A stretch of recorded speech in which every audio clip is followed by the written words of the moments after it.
बंदा रब खे पुकार ओ बंदा रब खे पुकार हुआ दीनन जो दाता लहे सब जो संभार सोना निसार सदा ही याद कर दूं सदा ही याद कर दूं ओ बंदा रब के पुकार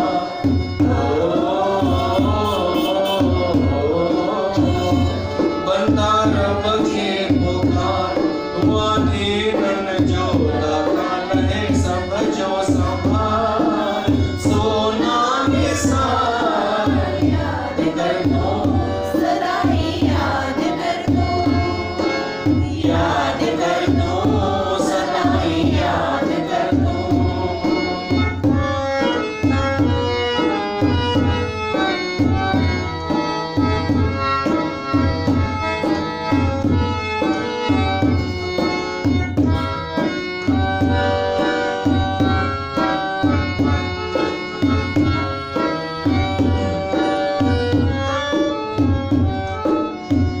उधम करण इंसान जो कमवा आहिरियण कम मालिक जो कर्म बिना हीर जीव जदो आहे चपण ही खालिक जो उधम करण इंसान जो कमवा मालिक जो कर्म बिना हीर जीव जदो आए चपण ही खालिक जो हिया कर मन जो यार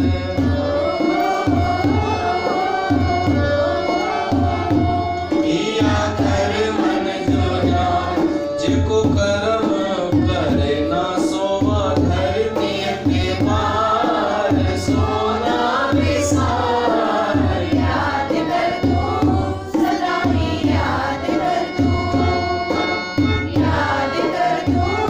सदा ही याद कर दूं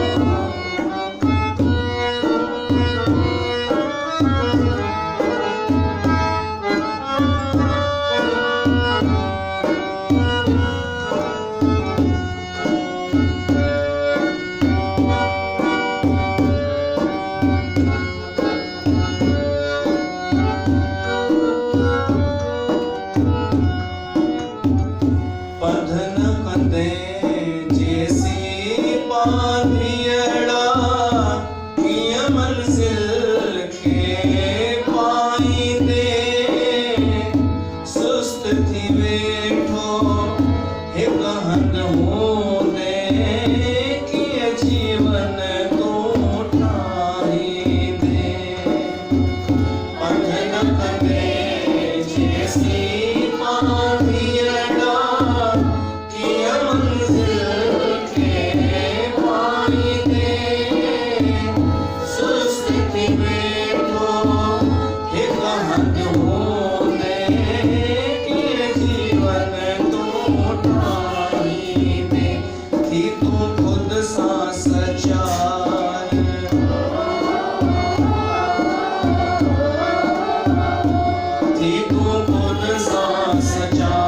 जे तुझे मन करण चाही पंहिंजो उधार सोना निसार याद कर दूं सदा ही याद कर दूं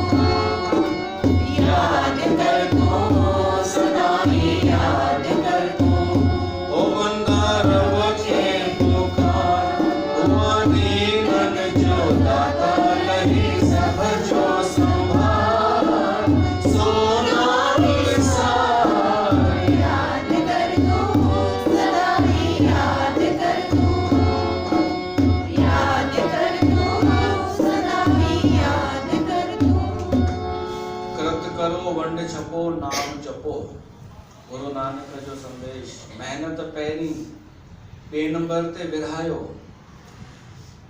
इन करे जिन जिन गुरु नानक जी शरण वरती, जिन गुरु नानक जी शिक्षा जो पालन कयो, तव्हां ॾिसंदा उहे सभु लॻभॻि पैसे वारा सिख ॾिसो, सरदार, वॾा वॾा बिजनेसमैन इहे थी विया सिंधी। छो त गुरु नानक जी शिक्षा महिनत कयो। अगरि सिंधी ऐं पंजाबी पैसे में आहिनि त गुरु नानक जी हिकु शिक्षा अपनाई अथनि तॾहिं, ॿियूं त रहिजी वियूं आहिनि शिक्षा। हाणे विरहायो बि त सही, वंड चको उहो त कनि ई कोन था। थोरो थोरो सिख सरदार कंदा आहिनि पंहिंजे गुरुद्वारे लाइ, छो त जितां मिलियो आहे उते ई सेवा में लॻाईंदा आहिनि। ऐं टियों त मुश्किल आहे, चाहे सरदारनि में चाहे सिंधियुनि में, नाम जपियो। जेसि ताईं टई ॻाल्हियूं पूरियूं न कंदो इंसान, तेसि ताईं उन गुरु नानक खे अञा कोन फॉलो कयो आहे। पोइ इहो न चए कि गुरु नानक मुंहिंजो गुरु आहे। जीअं मां सिंधियुनि जे लाइ चवंदो आहियां न कि सफ़ा चट, तीअं संत सिंह मस्कीन सरदारनि जे लाइ चवंदो हो सफ़ा चट किथां जा। तॾहिं मूंखे इहो यादि थो अचे कि उहो बि नाम न, नाम सां प्रीत न, कमाइण जे चक्कर में भॻवान खे भुलिजी विया। थोरो खणी दान पुण्य त कयनि, पर योग कोन साधे सघिया, भॻवान सां जुड़िया कोन। साहिब चवनि था महिनत कयो, महिनत करे धन हासिल कयो, ऐं धन हासिल करे भॻवान जो नाम जपियो। उन धन में आसक्ति न रखो, उहो ख़र्च कयो, कुझु पंहिंजे मथां, कुझु ॿियनि जे मथां, कुझु समाज ते, कुझु धर्म में, कुझु पंहिंजे ई मथां कर। पंहिंजो रहन सहन सुठो रख थोरो, ताकि संसार जो आकर्षण ख़तम थी वञे तुंहिंजे जीवन मां। ॾाढा माण्हू करोड़पति हूंदे बि अञा संसार जो आकर्षण ख़तम न थियो हूंदो अथनि, छो त ख़र्च कोन कयो अथनि, शयूं वरतियूं ई कान अथनि जो उनजो सुख भोगे त्याग करे बि सघनि। इन लाइ गुरु नानक अॻिते चए थो, इन सभिनि जे लाइ कहिड़ी शइ जी आवश्यकता आहे कि माण्हू कमाए त सही, पैसो गॾु त करे, पर उनखे ख़र्च बि करे, दान बि करे ऐं भॻवान जो नाम जपे। उन लाइ सावधान करण जे लाइ साहिब छा था चवनि, कहिड़ी शइ ज़रूरी आहे? ध्यान। ध्यान ॾाढो ज़रूरी आहे। ध्यान की करहि विभूत।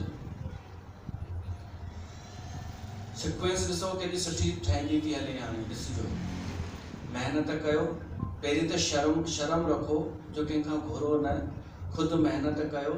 महिनत करे तव्हां ध्यानु ज़रूरु रखो कि तव्हांखे महिनत इन लाइ कान्हे करणी कि संसार में फासी वञो, लोभ में अची वञो या अहंकार ॾेखारियो पंहिंजे धन जो। उते ध्यान जी आवश्यकता आहे। इहो ध्यानु रखो, जीवन भर ध्यानु रखो कि मुंहिंजो लक्ष्य आहे परमात्मा। ही सांसारिक धन इन लाइ गॾु कयो आहे ताकि कंडे सां कंडो निकिरंदो आहे, लोह सां लोह कटिजंदो आहे। इन धन सां मां सांसारिक आकर्षण समाप्त करे सघां ऐं जुड़ी वञा परमात्मा सां, योग थी वञे। उन लाइ ध्यानु ॾाढो ज़रूरी आहे। त ॿी पंक्ति अचेव थी, ध्यान की करहि विभूत। विभूत माना भभूति। सिद्धनि जो प्रश्न हो न कि तव्हां भभूति त लॻाई कान अथव। गुरु नानक चए थो ध्यान जी मां भभूति लॻाई आहे। ध्यान जो अर्थ सम्झंदा आहियो?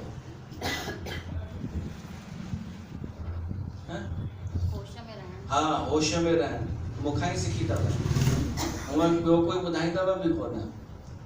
पर सामान्य अर्थ ध्यान जो त इहो आहे न कि तव्हां जीअं हिते वेठा आहियो, मां तव्हांखे चवां ध्यानु थोरो ॾियो, इनखे बि त ध्यानु चइबो आहे न।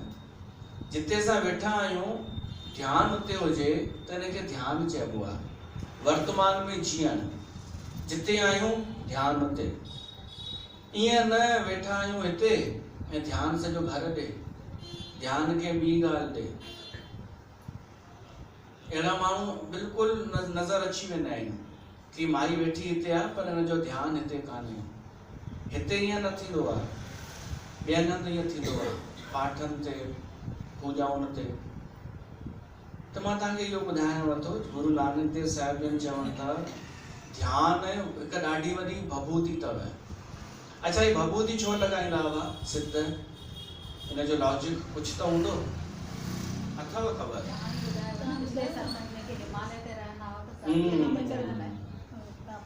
इहो तव्हांखे ध्यानु अथव, हिनखे ध्यानु चइबो अथव।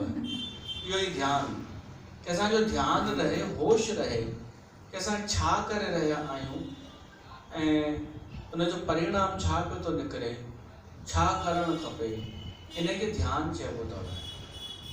असांखे एतिरो ई ध्यानु रहे। ध्यानु कंहिंजो उहो अॻिते ईंदव, उहो पोइ ॿुधायांव थो। पर एतिरो त सिखूं की असांखे महिनत कंदे, श्रम कंदे, पैसो कमाईंदे, श्रम केवल धन कमाइण में थोड़ी खपे, श्रम ॿियनि ॻाल्हियुनि में बि खपे। घर खे साफ़ करण में, कोई आयो आहे महिमान, हुनखे मुंहुं ॾियण में बि त महिनत आहे। कोई घर में अतिथि आयो आहे, उनजे लाइ तयारी करणु, इहो बि श्रम आहे।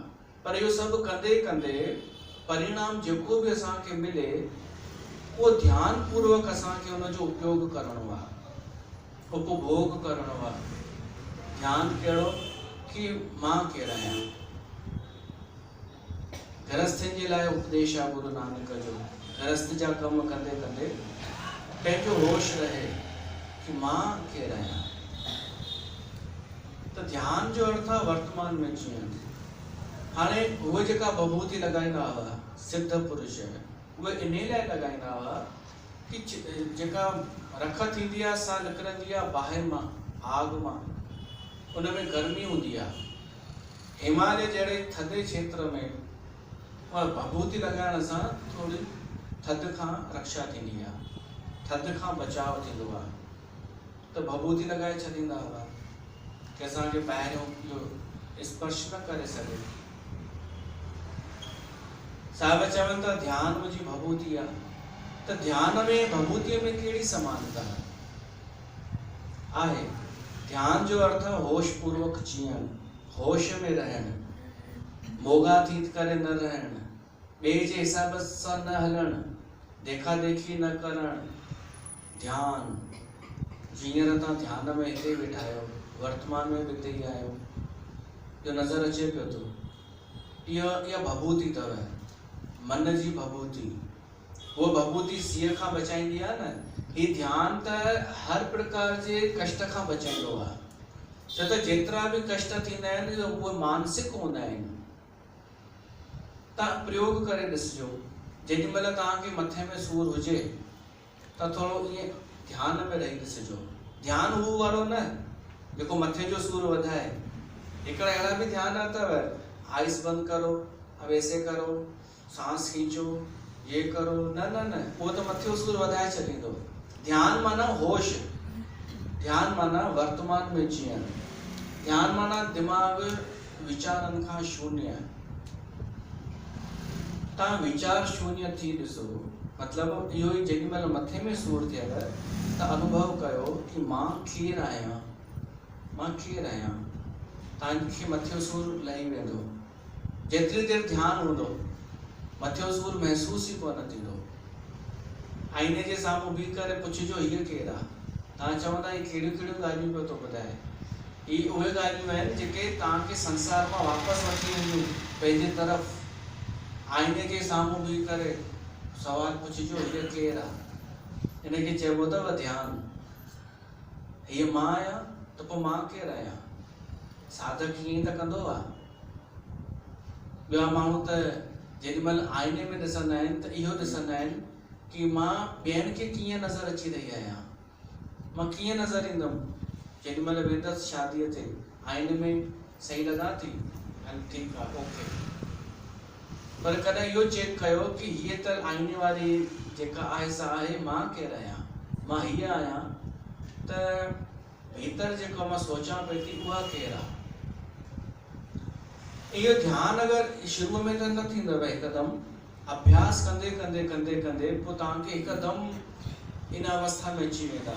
इनखे त गुरु नानक चयो नाम कुमारी नानका, मतिलबु ध्यानु वर्तमान में जीअण, इन अवस्था में न दुख स्पर्श कंदो आहे न सुख स्पर्श कंदो आहे।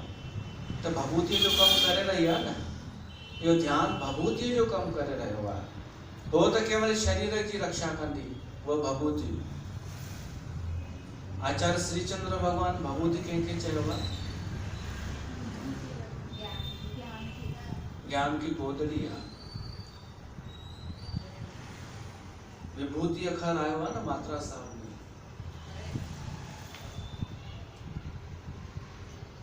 धीरज फौड़ी,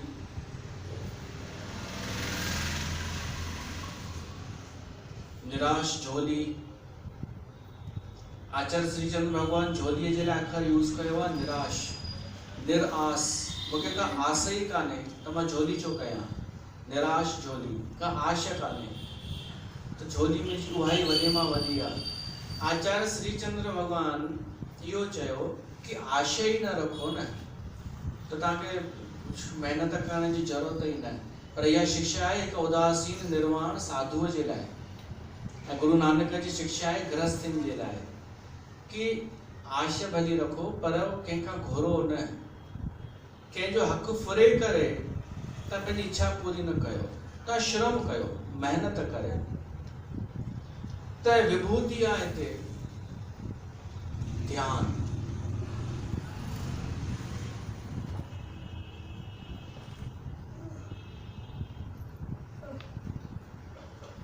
जो